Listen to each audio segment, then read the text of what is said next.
మీ business ఏదైనా మీ ఊర్లో promotion చేయాలంటే అది సుమన్ టీవీతోనే సాధ్యం. ఇప్పుడే సంప్రదించండి. టూరిజం వాళ్ళకు ఉన్నదో ఆ ల్యాండ్ దేవలోక్ అనేటువంటి ప్రాజెక్టుకి ఇవ్వాలనేటువంటిది వాళ్ళు ఒక ఎంఓయూ చేసుకోవడం జరిగింది. 2011న ఇంటర్నేషనల్ బిడ్డింగ్ ప్రాసెస్ ద్వారా LOI అంటే లెటర్ ఆఫ్ ఇంటెంట్ ఇచ్చారు. GOMS నెంబర్ 65 డేటెడ్ 14/6/2012 అఫిషియల్గా దేవలోక్ ప్రాజెక్ట్ వాళ్ళకి ఈ ల్యాండ్ అలాట్ చేస్తామని చెప్పడం జరిగింది. 2013లో ఏపీ టూరిజం శాఖతో వాళ్ళు అగ్రిమెంట్ చేసుకున్నారు దేవలోక్ వాళ్ళు. ఆ తర్వాత 2014లో దాని యొక్క సంబంధించినటువంటి భూమిని దేవలోక్కి ఈ టూరిజం డిపార్ట్మెంట్ వాళ్ళు హ్యాండ్ ఓవర్ చేయడం జరిగింది. 2015లో ఎన్విరాన్మెంట్ క్లియరెన్స్ ఇష్యూ వస్తే దాన్ని 2021లో గవర్నమెంట్ ఆఫ్ ఇండియా దానికి క్లియరెన్స్ ఇచ్చింది. ఇది ఎన్విరాన్మెంట్ కింద రాదు, you can go head with the project అని. ఆ తర్వాత 24/11/2021 GOMS నెంబర్ 24 ద్వారా 20 ఎకరాల ల్యాండ్ని ముంతాజ్ హోటల్కి గత ప్రభుత్వం అలాట్మెంట్ చేయడం జరిగింది. ఆ 20 ఎకరాలతో పాటు ఇంకొక 5 ఎకరాలు MRKR అంటే మేడా మల్లికార్జున రెడ్డి ఆర్ సంథింగ్ ఆ ప్రాపర్టీస్కి 5 ఎకరాలు ఇచ్చారు.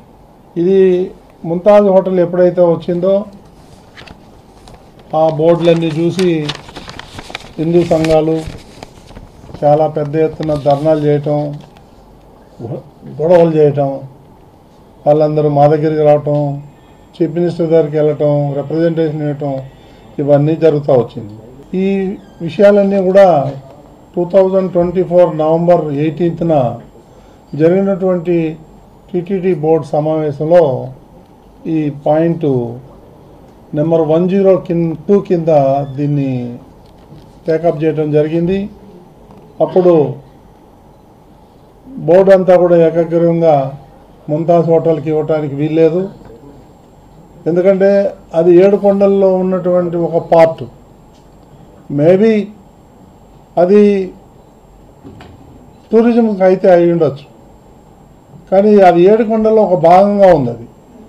దాన్ని మనం ముంతాజ్ హోటల్కి ఇవ్వటం సబబు కాదని చెప్పేసి మేము ఏకగ్రీవంగా తీర్మానం చేసి దాన్ని మాకు టీటీడీకి హ్యాండ్ ఓవర్ చేయండి అని చెప్పేసి తీర్మానం చేశాం.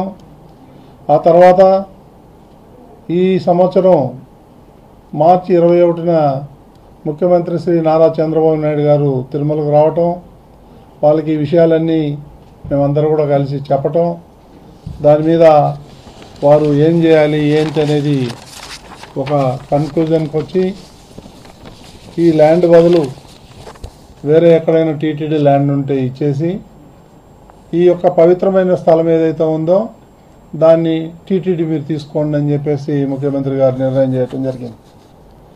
అదేవిధంగా ఏదైతే ఈ 20 ఎకరాలు ప్లస్ 5 ఎకరాలు ఇంకో 10 మొత్తం 35 ఏకర్స్, ఆ 35 ఏకర్స్ ప్లస్ ఇంకొక 15 ఏకర్స్ అక్కడేదో క్యాటరింగ్ సంబంధించినటువంటి ఒక యూనిట్ ఉంది. ఇదన్నీ కలిసి 50 ఎకరాలు కూడా మనం టీటీడీ తీసుకోవాలి. మనం 50 ఎకరాలు తీసుకుంటే ఆ భూమికి బదులు భూమి మనం టీటీడీ భూమి ఇద్దాము బిట్లుగా అని చెప్పేసి మేము నిర్ణయం తీసుకొని ఆ విధంగా ముందుకెళ్ళాం. అందులో భాగంగానే ఈ 20 ఎకరాలు ఏదైతే ఉందో ఈ 20 ఎకరాలని ముంతాజ్ హోటల్కి ఏదైతే ఉందో వాళ్ళని ముఖ్యమంత్రి గారు పర్సనల్గా ఆ హోటల్కి సంబంధించిన యాజమాన్యంతో వాళ్ళని అమరావతికి పిలిపించి ముఖ్యమంత్రి గారు సుమారు 1.5-2 గంటలు వాళ్ళని కన్విన్స్ చేసి మీరు ఆ పవిత్రమైన స్థలంలో మీరు ముంతాజ్ హోటల్ కడటానికి వీల్లేదు, ఇది హిందువుల యొక్క మనోభావాలకి దెబ్బతింటుంది, కాబట్టి మీరు రోడ్డుకు ఆ పక్కన ఉండేటువంటి టీటీడీ ల్యాండ్ని మీకు ఇస్తారు, అది మీరు వాళ్ళకి హ్యాండ్ ఓవర్ చేయండి అని. అప్పుడు వాళ్ళు అన్నారు, మేము అప్పటికే 25-30 కోట్ల రూపాయలు ఖర్చు పెట్టాము ఆ భూమి మీద, ఆల్రెడీ సెల్లార్లు అయిపోయినాయి, గ్రౌండ్ ఫ్లోర్ దాకా వచ్చేసాము, మాకు చాలా నష్టం అవుతుంది అని చెప్పి ముఖ్యమంత్రి గారికి చెప్పడం జరిగింది వాళ్ళు. అయినా సరే మీరు బేర్ చేయండి, మేము ఆ సైడ్ అయితే మాత్రం 1 ఇంచు కూడా ఇవ్వటానికి వీల్లేదు ప్రైవేట్ వాళ్ళకి, అది టీటీడీకే ఉండాలా, అది 7 కొండలు ఒక భాగం అని చెప్పి ముఖ్యమంత్రి గారు చాలా గట్టిగా చెప్పారు. సో దాంతో వాళ్ళు కన్విన్స్ అయ్యి రోడ్డుకు ఆపక్కున్నటువంటి 20 ఎకరాలు మాకు ఇచ్చేయండి అని అంటే, అప్పుడు టీటీడీ నిర్ణయం తీసుకుంది. ఎదురుగా ఉన్నటువంటి రోడ్డుకు ఆపక్కున్నటువంటి ల్యాండ్లో మనం ఈ 25 ఎకరాలు ఇచ్చేసి ఏదైతే టూరిజంలో ఉన్నదో రోడ్డుకు కొండకు ఆనుకొని దాన్ని మనం టీటీడీ తీసుకుందామని చెప్పేసి నిర్ణయం తీసుకొని ఆ విధంగా క్యాబినెట్లో పెట్టి పాస్ చేసి వాళ్ళకి ఇంకా అదన్నీ కూడా పేపర్ వర్క్ జరుగుతుంది, ఇంకా మేము హ్యాండ్ ఓవర్ చేయలేదు. ఈ లోపల కొంతమంది మా మీద ఒంటి కాలుతోని ఇది అన్ని కోట్లు పోయినాయి, ఇన్ని వేల కోట్లు పోయినాయి, అన్ని వేలు. అసలు నేను అడుగుతాను, వీళ్ళకి బుద్ధి జ్ఞానం ఉండాలి. ఎందుకంటే ఆ ల్యాండ్ ఇచ్చింది ఎవరు? గత ప్రభుత్వం కదా. 20 ఎకరాలు నిన్ను ఎవడిమ్మన్నాడు టూరిజం ల్యాండ్ని ముంతాజ్ హోటల్కి? మీరు ముంతాజ్ హోటల్కి ల్యాండ్ ఇచ్చేసి మా మీద బుర్ర చల్లుతానంటారు, అది ఎంతవరకు న్యాయం? దానికి సమాధానం చెప్పాలా ముందు. అది లేకుండా ఆ రేటు వేరే ఉంది, ఈ రేటు, ఇదేనా రియల్ ఎస్టేటా? 7 కొండలు కానుకున్నటువంటి ఈ ల్యాండ్ అయితే ఏదైతే ఉందో దానికి మనం విలువ కట్టలేము, అంత పవిత్రమైన స్థలం అది. దాన్ని 1 ఇంచు కూడా పోనీకి వీల్లేదు అనే మేము నిర్ణయం తీసుకున్నాం తప్ప ఇందులో ఎవరికి ఏమాత్రం ఉంటుంది?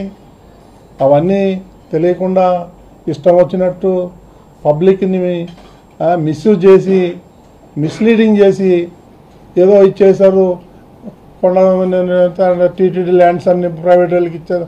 ఎవరు ఇచ్చారు ప్రైవేట్ ల్యాండ్? మీరు కదా ఇచ్చింది. దానికి మీరు సమాధానం చెప్పాలి, ఎందుకు ఇచ్చారు ముంతాజ్ హోటల్కి 20 ఎకరాలు, ప్రైవేట్ ఆయనకు ఎవరో ఎంఆర్కే ప్రాజెక్ట్కి 5 ఎకరాలు ఎందుకు ఇచ్చారు మీరు? దాన్ని చెప్పండి ముందు మీరు. ఆ పంచాయతీ లేకపోతే మీరు కనుక ఈ 25 ఎకరాలు ప్రైవేట్ వాళ్ళకి ఇవ్వకపోతే, ముంతాజ్ హోటల్ ఇవ్వకపోతే ఈ సమస్య వచ్చేదే కాదు. టీటీడీకి ఏం సంబంధం ఉంది దీంట్లో? ప్రతిదీ బురద జల్లే కార్యక్రమం పెట్టుకున్నారు. సో దీనికి ఏదో మేము ఏ తప్పు చేయలేదు, వెనకపోయే సమస్య లేదు. ఒక ఆయన అంటాడు సిబిఐ ఎంక్వైరీలు, సిగ్గుండాలి మీరుగా మాట అంటానికి. సిబిఐ పేరు ఎత్తానికి మీ అర్హత లేదని చెప్తా నేను. 13 ఏళ్ల నుంచి కేసులు పోకుండా తప్పించుకొని తిరుగుతున్న దొంగలు మీరు. మీకు సిబిఐని ఎట్లా చేయాలి, న్యాయ వ్యవస్థను ఎట్లా మేనేజ్ చేయాలి? కోట్లు టన్నుల డబ్బులు మీరు సంపాదించుకొని పెట్టుకొని మీరు అన్నింటినీ కొంటారు, అందరినీ కొంటారు. మాట్లాడితే ఒక పెద్ద మనిషి అంటే సిబిఐ ఎంక్వైరీ, సిబిఐ అంటే సిబిఐ అంటే మీకు అంత చీప్ అయిపోయిందా? ఇక్కడ లేరా స్టేట్లో ఆఫీసర్లు ఎంక్వైరీ చేయడానికి? కాబట్టి ఇప్పటికైనా మీరు బుద్ధి మార్చుకొని మీరు చేసిన తప్పులకి చంపలేసుకొని ముక్కు నేలకు రాయండి, అప్పుడైనా మోక్షం జరుగుతుంది మీకు. మొత్తం కోట్లు టీటీడీ నిధులు మింగేసి ఇప్పుడు మా మీద బురద తెల్లాలంటారు మీరు. తిరుమల యొక్క పవిత్రతను దెబ్బతీయాలనుకుంటారు మీరు. ఇది ఎంతవరకు సమంజసం? కాబట్టి యావత్ ప్రపంచంలో ఉన్నటువంటి హిందూ బంధువులకు అందరికీ కూడా మేము విజ్ఞప్తి చేసేది ఇదే.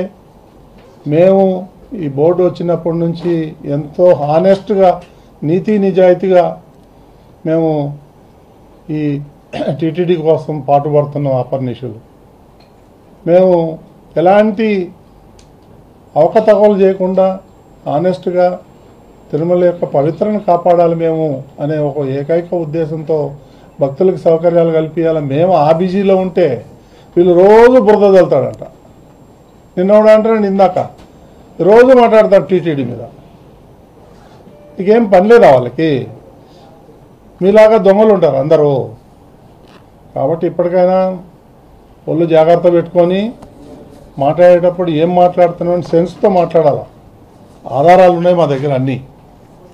దేవలోక్ ఎలా ఇచ్చాడు 20 ఎకరాలు అంటే ఒట్టిగీలే. నేను ఆ అజయ్ కుమార్ అనే అతను కలిశాను. ఆయన ఇచ్చిన కంప్లైంట్ కూడా ఉంది నా దగ్గర, మీకు కాపీలు ఇస్తా. ఆయన్ని మంగళగిరికి పంపించి ఆ ప్యాలెస్లో పాయింట్ బ్లాంక్ పెట్టి 20 ఎకరాలు వెనక్కి తీసుకున్నారు. కాదంటారా? అంత అవసరం ఏమొచ్చింది నీకు ముంతాజ్ హోటల్కి 20 ఎకరాలు ఇవ్వాలి? ఆ అజయ్ కుమార్ అనే వ్యక్తిని పిలిపించి పాయింట్ బ్లాంక్ పెట్టి బెదిరించి ఆ 20 ఎకరాలు వెనక లాక్కున్నారు. వాళ్ళు లబోదీపం అంటున్నాడు, ఇప్పుడు కోర్టులకు పోతున్నాడు, కోర్టుల చుట్టూ తిరుగుతున్నాడు. అతను మా దగ్గరికి వచ్చాడు, మేమేం చేయగలుగుతాం? ఇంత అరాచకం చేసి అన్యాయం చేసి ఆయన దగ్గర భూమి తీసుకొని ముంతాజ్ హోటల్కి ఇచ్చి వాళ్ళ దగ్గర కోట్ల రూపాయలు మీరు లంచాలు తీసుకొని ఈ విధంగా చేసి ఇప్పుడు మా మీద బురద చేస్తారంటే ఎట్ట కుదురుతుంది? ఇది న్యాయమా? ధర్మమా? ఆలోచించండి ఒకసారి. అసలు పూమన కరుణాకర్ ఈ తిరుపతిలో ఉండటానికి అర్హుడు కాదు అని తరిమి కొట్టాలి తిరుపతి నుంచి ప్రజలు. పెద్ద గజ దొంగ ఇంతనా? రోజు బుర్ర చల్లుతాడు. చల్లు బుర్ర చూసుకుంటాం మేము కూడా. కాబట్టి నిజం ఎవరో దాచలేరు, నిజం ఎప్పటికైనా బయటకు వస్తుంది. ఎవరో జగన్మోహన్ రెడ్డే, ఎవరో కాదు. అప్పటి ముఖ్యమంత్రి జగన్మోహన్ రెడ్డి ఆయనే పిలిపించి, మీరు అజయ్ కుమార్ అనే అతను ఇక్కడే ఉంటాడు తిరుపతిలో, మీరు ఆయన అడగండి. నాకు కంప్లైంట్ ఇచ్చాడు, రిటర్న్ కంప్లైంట్ నా దగ్గర ఉంది. నేను బేస్లెస్ ఎలిగేషన్ ఏం చేయను. నేను ఎందుకు పెడతాను? ఆయన పెట్టాలా? ఎవరైతే విక్టిమ్ ఉన్నాడో అతను పెట్టాలి. పెట్టాడు ఆల్రెడీ. అప్పట్లో తీసుకోవాలి, ఆయన కంప్లైంట్ కూడా తీసుకోలేదు. నువ్వు ఆంధ్రప్రదేశ్లో ఉండి చంపేస్తామని అన్నారు. ఎన్నో రోజులు బయట దాక్కొని తిరుగుతున్నాడు అతను. తప్పకుండా తీసుకుంటాం, నేను ఉండేది అందుకు కదా. చట్టం ప్రకారం చర్యలు తీసుకుంటాం. చల్లని ఏం తెలుతాడు బురద. ఆ ల్యాండ్కి టీటీడీకి సంబంధం లేదు. ఫస్ట్ ఆఫ్ ఆల్ అది గవర్నమెంట్కి, అజయ్ కుమార్కి సంబంధించిన ల్యాండ్. అది ఏదైతే తిరుమలలో అంటే ఏడుకొండలో ఒక భాగంగా ఉంది కాబట్టి దాని మీద భక్తులంతా వెళ్ళొచ్చాడు. ఇది ఏంటండి ఇక్కడ ముంతాజ్ హోటల్, ఆ పక్కనేమో ఏదో ఉర్దూ ఏదో యూనివర్సిటీ, ఇస్లామిక్ యూనివర్సిటీ, ఇదన్నీ ఏంటంటే తిరుమలలో పవిత్రమైన సెంటర్లు అని చెప్పి మాకు చాలామంది అడగటం జరిగింది. అప్పుడు పోయి చూస్తే ఏముంది, 100 ఫీట్ల బోర్డు ముంతాజ్ హోటల్ అని. అది చాలా అన్యాయం. అది వారి టూరిజంది అయితే అవ్వచ్చు, బట్ నాకు తెలిసినంత వరకు అది కూడా ఏడుకొండల ఒక భాగం. అది ఆ ల్యాండ్ని ఎలా పోగొట్టుకుంటాం? తిరుపతి దేవస్థానం ఆయనే అన్నాడు కదా, మన మనుషులు 2000 మంది ఉన్నారు అని. సిగ్గుండాలా? ఆ ఇన్ఫర్మేషన్ ఇచ్చే ఎంప్లాయీస్ కూడా సిగ్గుండాలా? టీటీడీ సొమ్ము తింటూ టీటీడీకి వ్యతిరేకంగా